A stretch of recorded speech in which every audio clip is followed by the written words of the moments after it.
Welcome to Choice Classic Radio, where we bring to you the greatest old-time radio shows.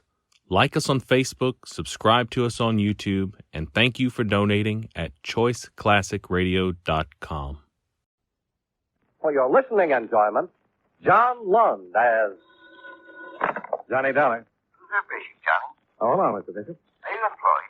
No, not right now. Good. Company insures a Lieutenant Gayles, New York Police, was killed yesterday. Oh, yeah, I read about it. Shot in his garage. See what you can find out. Who's handling the case? Sergeant Kemper, 15th Precinct. He was Gayles' partner.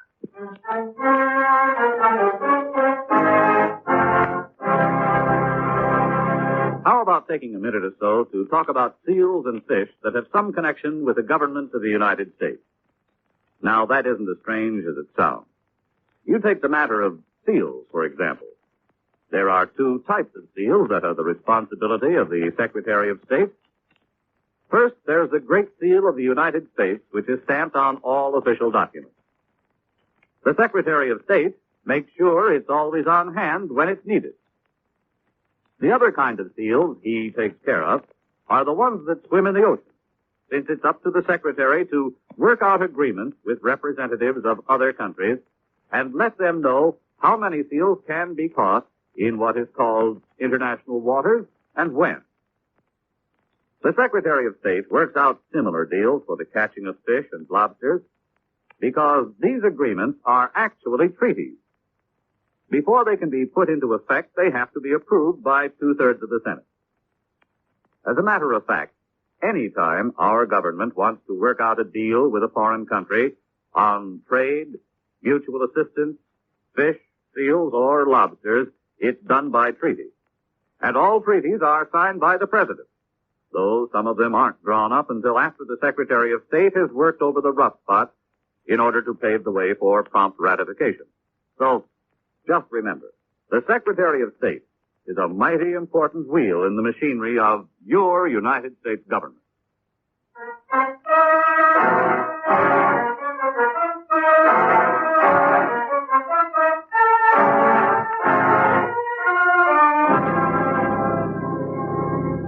Expense account submitted by Special Investigator Johnny Dollar to Home Office, Great Eastern Life Insurance Company, Hartford, Connecticut.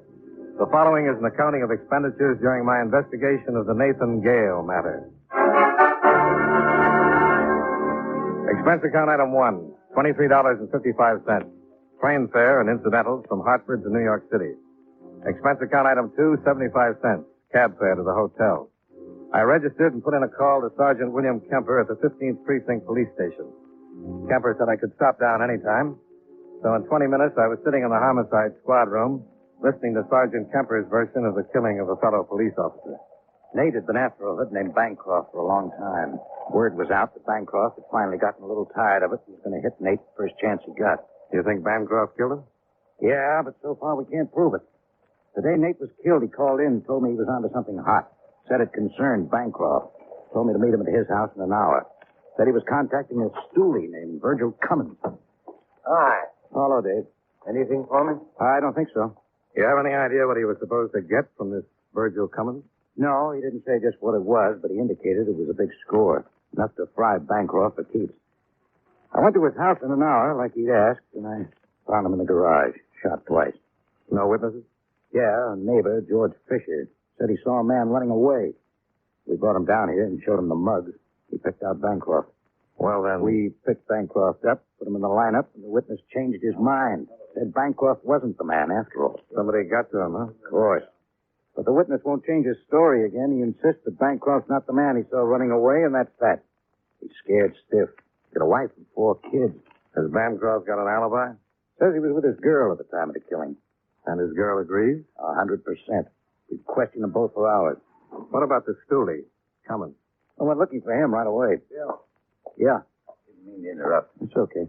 If Ed come in, tell him I'm down in Basker's office. Oh, yeah. Well, we found Cummins all right. Found him in his room, strangled by a light cord. Whoever shot Gale got the evidence. Sure. So it's got to be Bancroft. But without the stoolie, we can't prove there was any evidence. Bancroft's girl swears Bancroft was with her the whole afternoon. And your only witness won't identify Bancroft. That's the way it stands so far. But I'm working on that witness. I'm going to keep working on him until he admits Bancroft's the man. Well, I've got to go talk to Gayle's widow. Oh, Ab's taking it pretty good. She's a wonderful person. You'll like her. I'm sure I will. Well, so long, Sergeant. I'll keep in touch with you.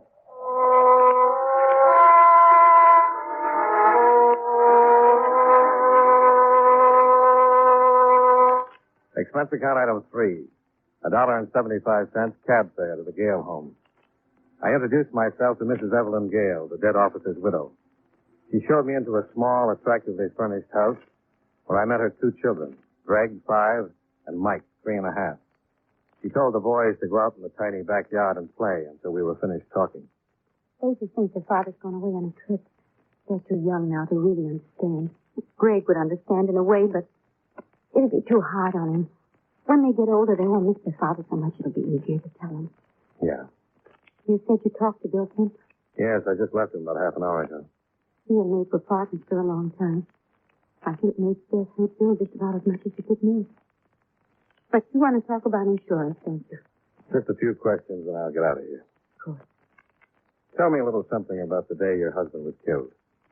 Well, there was nothing particularly unusual about it. It was like most any day, except that it was our anniversary. He didn't say anything or tell you anything that was unusual? I don't think so. I would have remembered if he had. Did he call you during the day? No. What time did you expect him home? He was off duty at 6. He had the day watch. He was usually home around 6:30. Were you here in the house when he drove into the garage? No. I was down at the corner, the grocery store. When I got back, Bill was waiting for me. I saw the other officers around the garage, and then the ambulance pulled up. Where were the children? With their grandmother, Nate's mother. I left them with her around 4 that afternoon. Nate and I were going to have dinner and go to a show. Celebrate the anniversary. It was our 7th. Do you know George Fisher? Yes, he lives across the street in a White House. I've spoken with him since. He's avoided me, but I saw him this morning backing out his car, and I went over and talked to him. He says he saw the killer. But he told the police he saw a man running away from our garage right after the shot. He made an identification. Yes, I know about it. Bill Kemper told me he changed his story. Yes. Do you think he can really identify the killer? Well, I think so, but he's so frightened. Oh, I don't blame him. He has a family, and he wants to protect them. What did you say to him? Well, I told him that I understood, but that he should make an identification if he could. I told him that protecting a killer isn't the way to protect your family. But he wouldn't listen. No. I really wonder what I'd do in his position. George has a lovely wife and 4 adorable children. I don't know. Well, I think I'll have a talk with Fisher. I doubt if you can do any good. Bill's worked on him and worked on him. The whole department's trying to get an identification or a statement. Well, I'll have a shot at it anyway. Thank you, Mrs. Gale.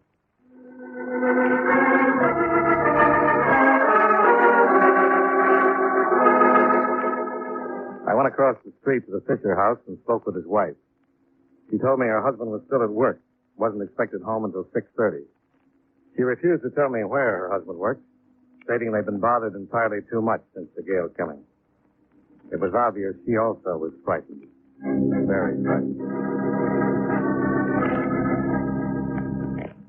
Expense account item 4, $1.25, cab fare back to my hotel, where I put in a call to Sergeant Bill Kemper to ask where George Fisher worked. Kemper was out, so I left my number and went downstairs to have some lunch. Around 1:30, I was paged and told that Kemper was waiting for me in the lobby. Hello, Johnny. Oh, hi. You got my call? Yeah. Go over and sit down where we can talk. Oh, sure. I called to find out where George Fisher works. He doesn't work anywhere anymore. What do you mean? He was killed about an hour ago. Let's sit down. Murdered? Hit and run. On his way to lunch with 2 men from his office. They were crossing the street and a car hit them. All of them? Killed Fisher, hurt both of the men, one pretty seriously. Any witnesses? Yes. Got a positive identification on the car, got the license number. Even found the car. But not the driver. No. Found the car parked on the east side of town. It had been reported stolen at 8 o'clock this morning. Bancroft? First thing I checked on. Yes. He was with his girl. All afternoon. What about 8 o'clock this morning? Claims he was sound asleep in bed. And was he? When we checked his hotel, nobody can swear he wasn't. He left a call for 11. Nobody saw him leave the hotel before then. A number of people saw him come in last night. Well, maybe he didn't do it. Maybe he didn't. But it sure seems funny. The one man who could identify Bancroft as the man seen running away from Nate's garage should get killed a couple of days later. Did you find anything in the car? Well, the lab's checking on the car now. Did the witnesses say whether a man was driving it or not? Yeah, they said it was a man. Couldn't see him well enough for identification. Wore a hat. Well, maybe he had somebody steal the car for him, left the hotel at 11, took the car, and went after Fisher. Looks like the only possibility. Could his girl have stolen it? No. She was in her apartment, definitely. And Bancroft was with her from 11 until when? A little while ago. That's where we picked him up. Desk clerk swears Bancroft came in a little after 11 and didn't see him go out. Did he have to pass the desk clerk to go out? If he took the stairs. If he took the elevator, one of the elevator boys would have seen him. None of them did. Well, you got a tough one. That's why I wanted to talk to you. I know Bancroft killed Nate. Maybe he didn't run down Fisher, but I'll bet he had something to do with it. Now, the strongest and the weakest link is his girlfriend. Now, what do you want me to do? Just before we got the report on Fisher's death, another call came in. It was from a jeweler. The day Nate was killed was his 7th anniversary. Yeah, Mrs. Gale told me. Well, the jeweler told me that Nate had been in looking at watches. He told me Nate couldn't make up his mind between two of them, so the jeweler told him to take them home and let Eve decide. He took them. Was this before or after he made the contact with the steward? Before. Must have had them with him when he saw it coming. Did he have them with him when you found him in his garage? No. So it looks like the killer took them. I remember the glove compartment was open. Nate probably had him in there. Killer got the evidence and looked in the glove compartment to make sure he didn't miss anything. Saw the watches, took them along. You think Bancroft might have given them to his girl? He might. Or he might have pawned them. I got out the usual bulletins to all the pawn shops, and we were checking every fence we know of. They were fairly expensive watches. Yeah, the description. Well, why don't you just get a warrant and search the girl's apartment? I thought about it, but if Bancroft gave her one or both of the watches, he's smart enough to tell her not to wear them or have them around. You find the watches, even one watch, and connect them to Bancroft or Betty Holmes. That's the girlfriend. Yeah. Johnny, you think you could find out if she's got one of those watches? Me? Well, how would I do that? Get close enough to her. Oh, you won't mind. She's a darned attractive dame, if you like the type. Well, I guess I could try. So what about Bancroft? I'll get him out of the way. But I can't keep him forever. You'll have to impress her in a hurry. Well, maybe she doesn't want to be impressed. She likes men with money. Lots of money. Sergeant, I hate to tell you this, You but... just put up a good front. We'll figure a way for you to meet her, and we'll make sure she knows you're loaded.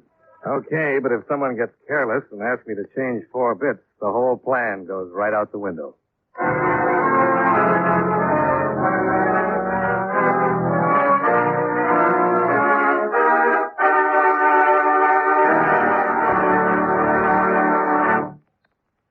With your permission, there's something I'd like to talk about for a minute. You know, too many times people try to escape from their responsibilities by having someone else take them over. There was Miles Standish, for example. He was much too busy to ask Priscilla to marry him, so he sent John Alden to pop the question for him. You know what happened. John ended up marrying the girl himself. Of course, if John had had a face like a flat tire instead of being the handsome guy he was, maybe Miles Standish would have married Priscilla instead. Well, actually, I don't know what got me started on this subject, and unless it was my thinking about people who represent somebody else. Take our State Department, for example. Being a representative is one of its biggest jobs. Through the Foreign Service, it helps the Justice and Treasury Departments handle immigration, narcotic, and quarantine problems. And the Secretaries of Agriculture and Commerce look to the Secretary of State to help keep their fingers on the pulse of foreign markets so they can keep the business firms and farmers of America informed on matters of import and export. I guess the only connection between these facts and the courtship of Miles Standish is that, like John Alden, our State Department speaks for itself. And now, with our star, John Lund, we bring you the second act of Yours Truly, Johnny Dollar.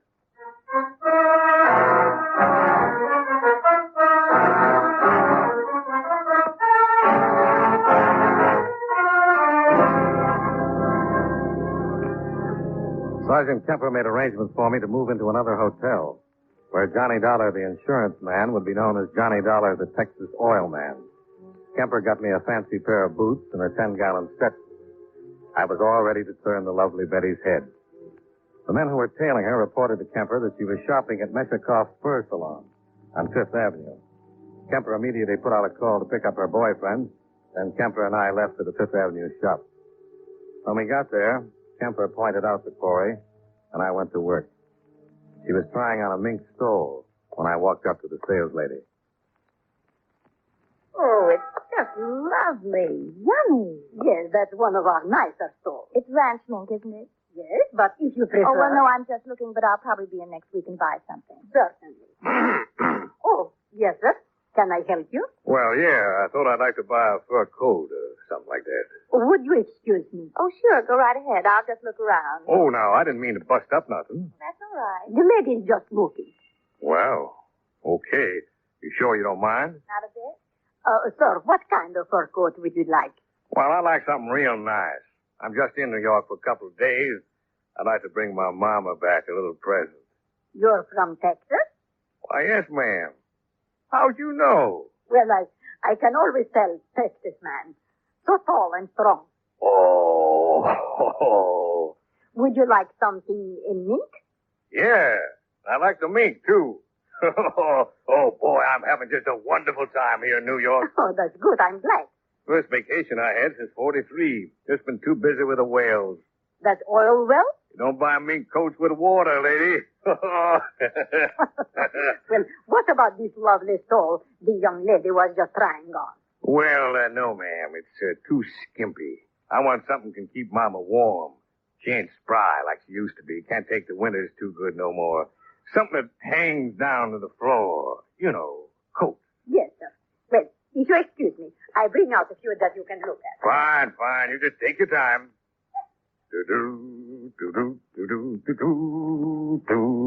Pardon me. For what? Well, I couldn't help it over here. Oh, that's all right. I ain't gonna buy this one, ma'am. You can have it. Oh, no. I just thought maybe I could help you a little. I do a lot of buying here, and I know you're from out of town. Texas. Yes. And, well, if you're going to buy a mink coat for your wife... For my mama. I ain't married, ma'am. Oh. Well, have you ever bought a mink coat before? Why, no, ma'am. Only mink I own is in my car back home. In your car? Yes, ma'am. Mama thought it'd be nice to upholster it that way. In mink? Oh, I know it ain't practical, but Mama thought it looked nice. Does, too. Goes right nice with the gold. The gold? Yeah, you know, the door handles, cigarette lighter, a lot of little things like that. Oh, yes. Well, what kind of car is it? Well, it's a sort of a double-length Cadillac. Had it built special. How nice. Yes, it's nice. Well, the only reason I came over was because I thought as long as you were from out of town. Texas. Texas. Yes, well, I thought maybe you'd like someone to help you pick out the right thing. Well, now, I think that's right thoughty of you, ma'am. But I don't want to put you to no trouble. Oh, it's no trouble. Oh, good. My name is Dollar. My name's Holmes. Betty Holmes. Well, howdy. You can just call me Johnny. That's my front name. All right, Johnny. Oh, here comes the sales lady.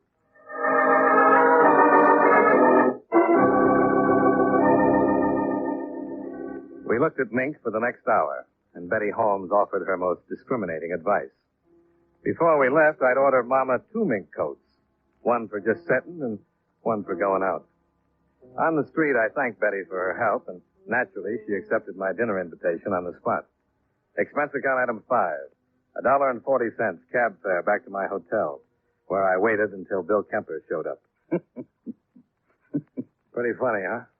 I couldn't hear what was going on, but I had to stay out of sight because she knows me. But, boy, you were really pretty awful. Yeah, I know, but she loved it. I'm going to have dinner with her. Good. What about Bancroft? We got him. We'll keep questioning him. If his lawyer gets a writ, we'll move him to another precinct. How long can you keep that up? Long enough for you to have dinner and get better acquainted. I hate to pick her up in a cab. Don't worry about it. What time's your date? 8 o'clock. I'll have you a limousine, complete with chauffeur. Officer Denker. We'll get one of the cars we use for parades and VIP. Boy, if this backfires, they'll hear the explosion clear up in Maine.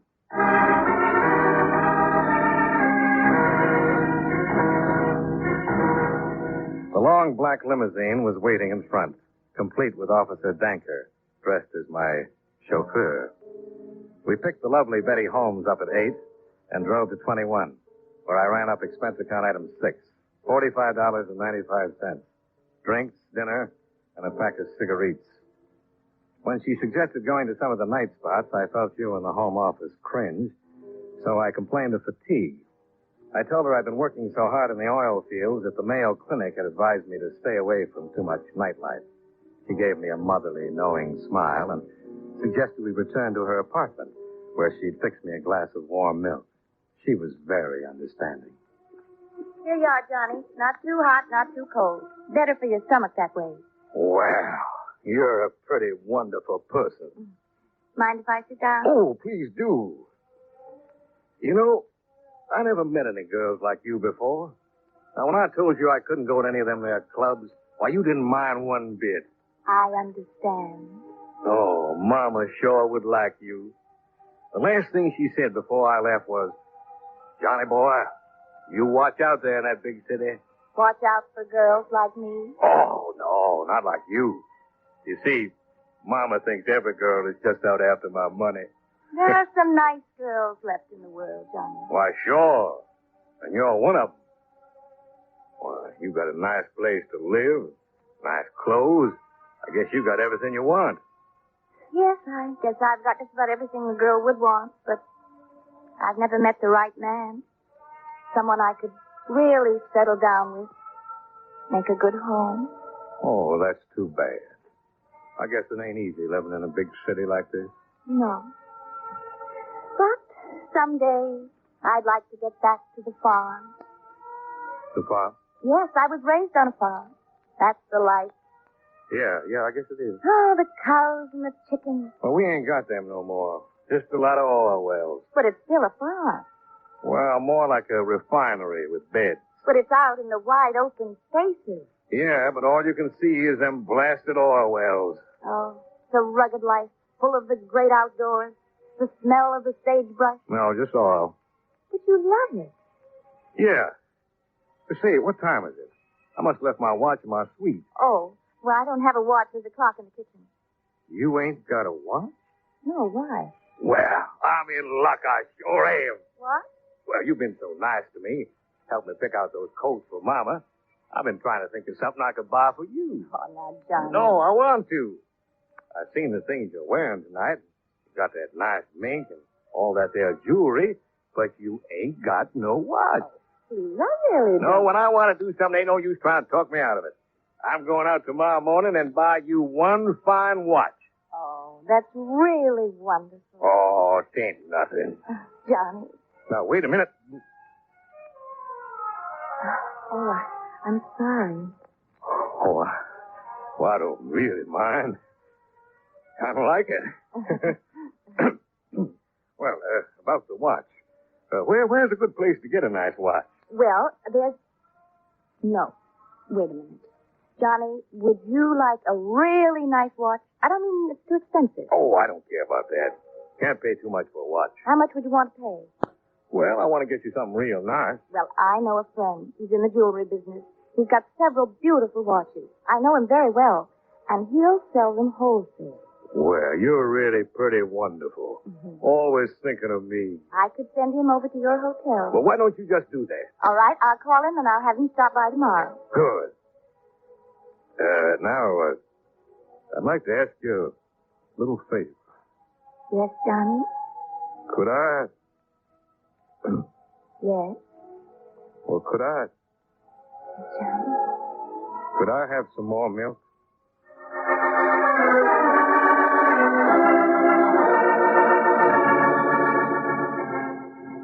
When I got back to my hotel, Bill Kemper was waiting for me in my room. I told him everything that had happened. Kemper put in a call to the precinct and ordered Bancroft's release. Then he said goodnight, and I turned in.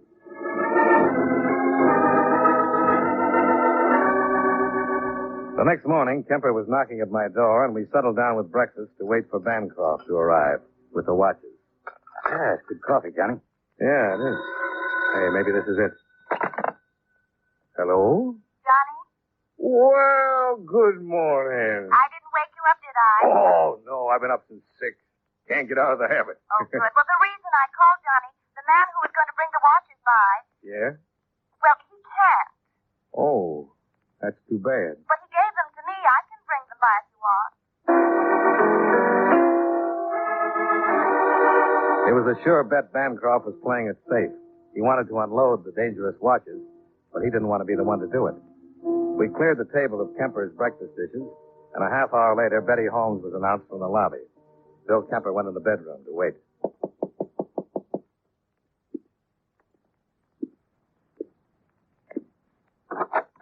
Well, good morning again. Good morning, Johnny. You sure do look nice.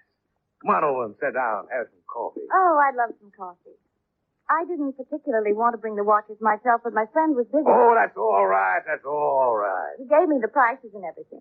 Well, let's see 'em. All right.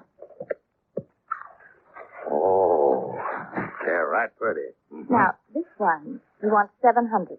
Mm-hmm. And how much for this one? You said that one wasn't as expensive, only $500. That's, wholesale, hmm? Oh, yes. He said they're very unusual watches. Yeah. What's the matter, Johnny?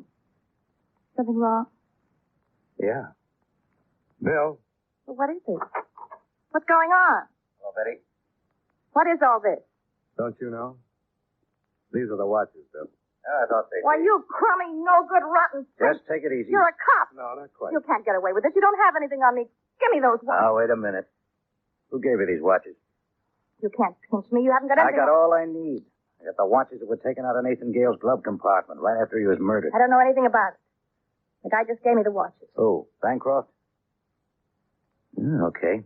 Then you're going to take the rap. I don't know anything about it. You know I didn't have anything to do with Gayle's death. You know I was in my apartment. These watches are all I need. They'll send you right up. No. Then tell me who killed Gayles. Bancroft. How did he get out of your apartment without anyone seeing him? The service elevator. But I didn't have anything to do with it. Did he kill Fisher? Yes. He was afraid Fisher had talked. Who stole the car? Who stole it? I did, but he killed Fisher. He killed Gale and Fisher, and I didn't have anything to do with it. You had enough to do with it to get your life. Come on. I'm going to book you and then get me a cop killer. See you later, Johnny. Thanks. Yeah. Thanks.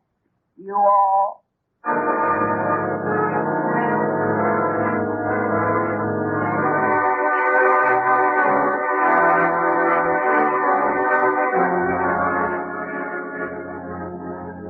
Expense account item 7, $135, hotel bills. Item 8, $25.35, train fare and incidentals back to Hartford. Expense account total, $235 even. Yours truly, Johnny Dollar.